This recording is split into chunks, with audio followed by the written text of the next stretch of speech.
안녕하세요. 소영 목사가 들려주는 신앙의 집을 바르게 짓는 사람들의 교회 신집사 교회에 오신 것을 환영합니다.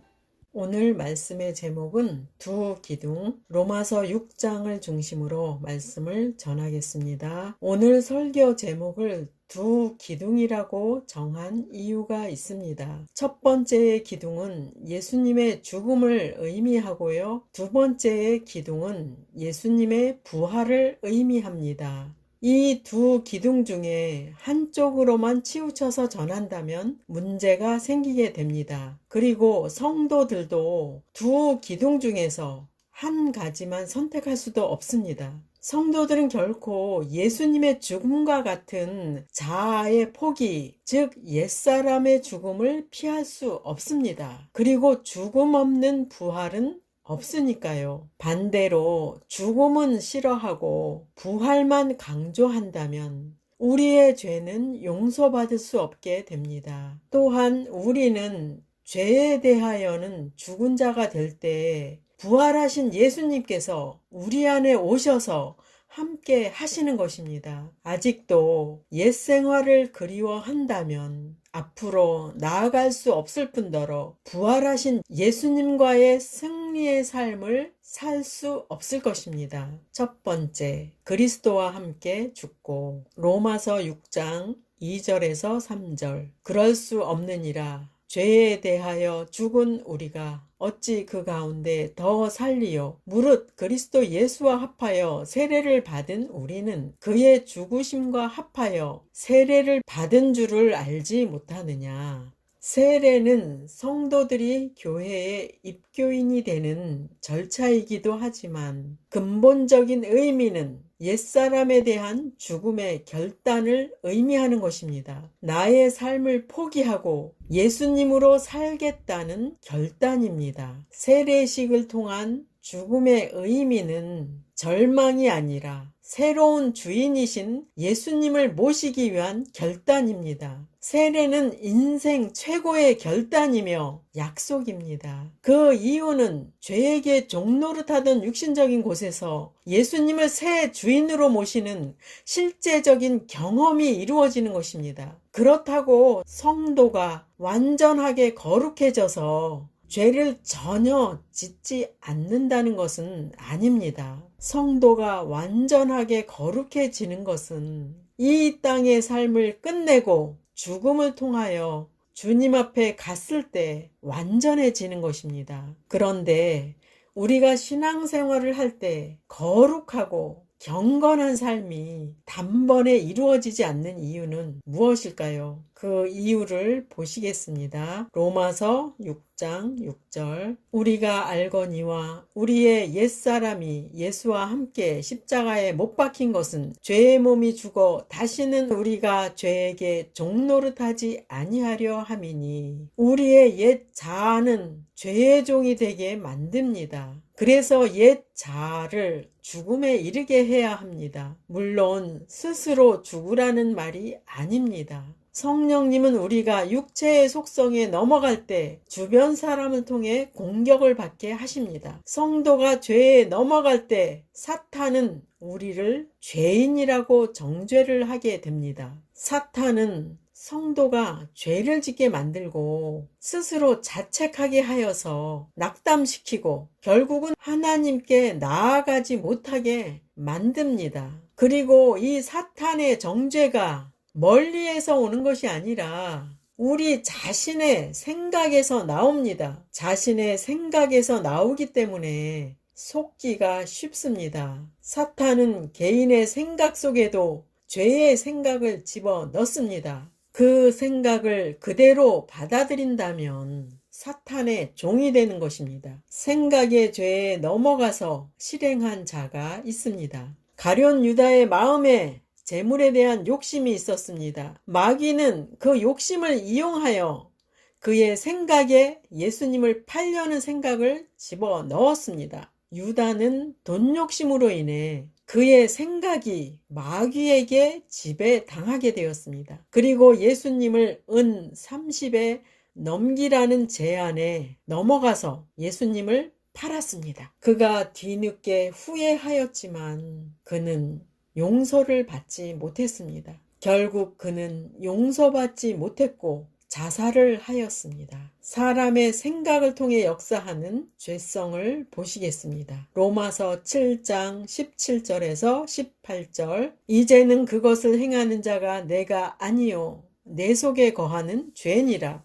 내 속 곧 내 육신에 선한 것이 거하지 아니하는 줄을 아노니 원함은 내게 있으나 선을 행하는 것은 없노라. 본문에 내 속 곧 내 육신에 선한 것이 거하지 아니하는 줄을 아노니 사도 바울은 자신 안에 선한 것이 없다는 고백을 합니다. 성령님께서 찾아오실 때 우리 안에 있는 모든 죄들이 드러나게 됩니다. 성령님은 거룩하신 영이시기 때문에 작은 죄도 숨김없이 드러나는 것입니다. 사람이 자신의 악함을 깨닫게 되는 것은 성령님이 함께 하시는 것입니다. 우리가 육신의 속성에 넘어가서 넘어질 때는 어떻게 해야 할까요? 여러분 스스로 사탄을 이기려고 애쓰지 마시고 주님께 도움을 청하여 육신의 생각을 내어 쫓고 영의 생각으로 바꾸시기를 바랍니다. 이런 일을 반복하다 보면 자신의 심령에서 육신의 속성과 영의 속성을 분별하게 됩니다. 그리고 나중에는 육신의 속성을 스스로 보게 되고 자신의 심령의 상태를 보면서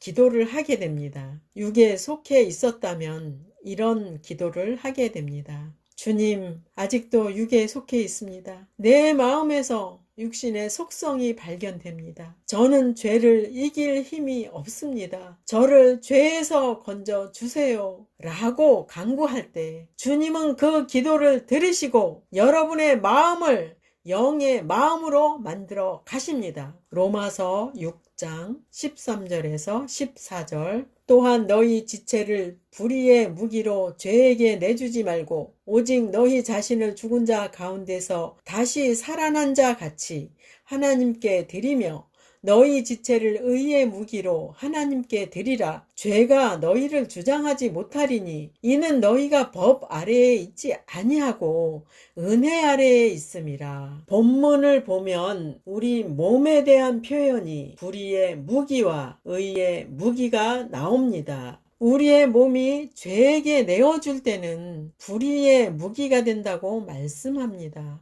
성도 된 자가 불의의 무기가 된다는 사실이 매우 안타깝습니다. 물론 이 사실을 우리 자신은 잘 깨닫지 못합니다. 안타까우신 분은 우리 안에 거하시는 성령님이십니다. 우리가 불의의 무기가 된 것은 시간이 지나고 나서야 깨닫게 됩니다. 그 사실을 깨닫고 나서는 회개의 시간을 갖고 다시금 의의 무기로 살아야 할 것입니다. 우리의 몸을 우리가 주장할 때는 의의 무기가 될 수 없습니다. 우리의 몸을 하나님께 온전히 드리고 하나님께서 우리 몸을 주장하게 하실 때 의의 무기가 될 수 있습니다. 우리가 자연인으로 사는 것은 육신의 속성대로 살기 때문에 죄의 종이 될 수가 있습니다. 즉 여러분의 몸을 불의의 무기로 죄에게 내주는 것이 됩니다. 그리고 사탄에게 여러분의 주도권을 빼앗기고 사탄의 종이 되는 것입니다. 동물의 왕국에서 나온 내용입니다.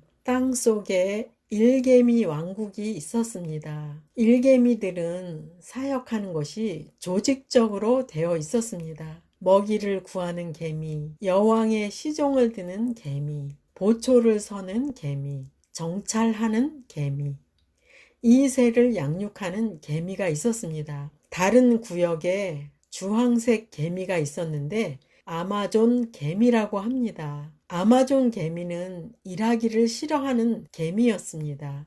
그들은 다른 일개미를 잡아다가 노예로 부리고 있었습니다. 그들은 거의 누워서 그들의 시중을 받고 노예 개미들에게 먹이를 구해오게 하였습니다. 아마존 개미가 활동할 때는 노예를 잡으러 갈 때만 움직였습니다. 그들은 싸움을 하는 몸으로 특화되어 있었는데 특히 강한 턱을 가지고 있었습니다. 어느 날 그들은 그들의 여왕개미가 알을 낳으면 시중을 들을 노예가 필요했습니다. 모든 아마존 개미들은 전사가 되어서 약탈하러 출발을 하였습니다. 그리고 일개미 왕국에 쳐들어가서 일개미들과 싸워서 그들은 자신들이 원하는 일개미의 알들을 약탈했습니다. 그들이 약탈한 일개미의 알은 아마존 개미 왕국에서 부화를 해서 일평생 그들의 노예가 된다고 합니다. 노예가 된 개미는 영문도 모른 채 아마존 개미의 노예로 일평생 종노릇 하다가 죽는다고 합니다. 동물의 세계에도 사탄 같은 존재가 있다는 사실에 놀라웠습니다. 그리고 사탄이 하는 일들을 배울 수 있는 시간이었습니다. 기억하십시오. 사탄이 바로 아마존 개미처럼 사람을 그의 노예로 삼아서 놓지 않으려고 합니다. 우리가 죄에서 빠져나오지 않을 때는 바로 사탄의 종이 되어서 일평생 그의 노예가 되는 것입니다. 예수님을 믿고 죄를 회개하는 것은 사탄의 종에서 빠져나오는 것입니다. 이러한 간단한 믿음의 행위로 주님은 믿는 자들을 구원하십니다. 그리고 성도가 자아를 포기하는 것은 예수님께 모든 것을 맡기기 위해서입니다. 구원을 허락하신 주님께서 믿는 자들의 기도를 들으시고 육신의 속성에서도 건져 주십니다. 그리고 우리 성도들을 이 땅에 남겨두신 것은 영적 싸움을 싸워서 승리하여 하늘에서 큰 상을 주시기 위함입니다. 성도라는 명예로운 이름을 걸고 영적 싸움에서 승리하는 모두가 되시기 바랍니다. 두 번째, 그리스도와 함께 살고 우리의 신앙은 부활로 인해 최고의 절정에 이르게 되는 것입니다. 예수님께서 부활의 첫 열매가 되셨고 우리는 예수님을 따라 부활을 할 것입니다. 예수님의 부활은 사망 권세를 가진 사탄의 머리를 밟는 예언의 성취였습니다. 예수님의 부활은 성도들에게 담대함을 주고 장래의 희망을 줍니다. 로마서 6장 22절에서 23절. 그러나 이제는 너희가 죄로부터 해방되고 하나님께 종이 되어 거룩함에 이르는 열매를 맺었으니 그 마지막은 영생이라. 죄의 싹은 사망이요 하나님의 은사는 그리스도 예수 우리 주 안에 있는 영생이니라. 우리는 죄를 짓게 하는 사탄으로부터 해방되어야 합니다. 본문에 이제는 너희가 죄로부터 해방되고 하나님은 우리가 죄로부터 해방되기를 원하십니다. 사탄의 종이 되는 것을 하나님은 원하시지 않습니다. 하나님은 우리를 구원하여 거룩함에 이르는 열매를 맺기를 원하십니다. 우리는 천국을 얻게 됩니다. 죄는 사망을 향하여 가게 만듭니다. 우리는 죄를 미워해야 됩니다. 또한 죄를 예수님의 보혈로 깨끗이 씻어야 됩니다. 우리의 죄를 씻어주시는 예수 그리스도의 사랑을 받아들이십시오. 예수님은 여러분의 죄를 씻어주시길 원하십니다. 여러분의 죄가 없어지길 원하십니다. 그리고 예수님은 언제든지 용서받을 수 있는 길을 열어주셨습니다. 여러분을 예수님은 초청하십니다. 천국으로 초청하십니다. 그 예수님을 여러분의 주인으로 모십시오. 주님이 여러분 안에서 주인이 되실 때 여러분을 영생으로 이끄시고 또 이 땅에서도 거룩한 삶을 살게 하십니다. 이 땅에서도 주님이 함께 하시며 여러분을 복되게 하실 것입니다. 여러분을 축복하실 것입니다. 여러분의 기도를 들으십니다. 여러분에게 좋은 것을 주시는 분이십니다. 여러분과 함께 하시는 분이십니다. 여러분을 도와주시는 분이십니다. 여러분에게 응답을 주시는 분이십니다. 로마서 8장 7절. 육신의 생각은 하나님과 원수가 되나니 이는 하나님의 법에 굴복하지 아니할 뿐 아니라 할 수도 없음이라. 사탄은 육신의 생각을 지배하여 우리를 그의 종이 되게 합니다. 그래서 우리는 육신의 생각을 비워야 합니다. 포기해야 합니다. 죽은 것으로 여겨야 합니다. 우리는 여전히 살아있는데 죽은 자로 여기고 살아야 하는 것입니다. 육신이 비워질 때 주님께서 오셔서 여러분 안에서 능력을 행하십니다. 육신이 비워질 때 주님의 능력이 들어오십니다. 세상과 자아를 포기하는 것은 천지를 창조하신 하나님을 모시기 위한 것입니다. 그리고 영생은 하나님께서 예수님을 믿는 자들에게 주시는 선물인데 신앙생활이 부족하다고 빼앗아 가는 것은 아닙니다. 성도가 신앙생활을 잘해야 하는 이유는 이 땅에서의 100배의 축복과 천국에서 상급을 위해서입니다. 그리고 영생을 소유한 자가 지옥으로 갈 자들의 행위를 따르는 것은 부끄러움과 허물이 됩니다. 그리고 영생을 얻을 자가 죄악에 물들어서 빠져나오지 않는다면 어떻게 될까요? 하나님께서는 이스라엘을 징계하셨던 것처럼 징계를 받는다는 것을 기억하시기 바랍니다. 성령님께서는 택한 자녀들을 성실히 훈련하셔서 천국까지 이끌어 가시는 일을 중단하지 않으실 것입니다. 본문에 하나님의 은사는 영생이라고 말씀합니다. 영생을 소유하신 분들이여 죄악된 겉사람의 삶은 죽은 자로 여기고 하나님께 대하여는 살아있는 자가 되어 거룩한 삶을 지속하시기를 바랍니다. 예수님은 우리를 위하여 죽으시고 우리를 위하여 부활하셨습니다. 우리도 육체를 통하여 나오는 죄에 대하여는 죽어야 하고 예수님을 우리 안에 모셔서 부활의 삶을 살아야 합니다. 물론 부활은 예수님이 재림하실 때 일어나는 사건입니다. 우리는 마지막 때의 부활을 위한 신부로서의 순결한 삶을 살아야 합니다. 그리고 우리는 연약하기 때문에 주님의 능력을 힘입어야 합니다. 연약함을 인정하고 기도하여 응답을 얻은 이들을 보시겠습니다. 예레미야가 하나님 앞에 고백한 기도입니다. 예레미야 1장 6절 내가 이르되 슬프도소이다. 주 여호와여 보소서 나는 아이라 말할 줄을 알지 못하나이다 하니 맞아요. 우리도 예레미야와 같이 연약한 존재입니다. 우리가 연약함을 깨닫고 하나님의 도움을 필요로 하는 갈급한 자가 되어야 합니다. 자신에게 있는 그대로를 주님께 말씀드리고 도움을 청할 때 주님은 응답해 주십니다. 예레미야 1장 9절 여호와께서 그의 손을 내밀어 내 입에 대시며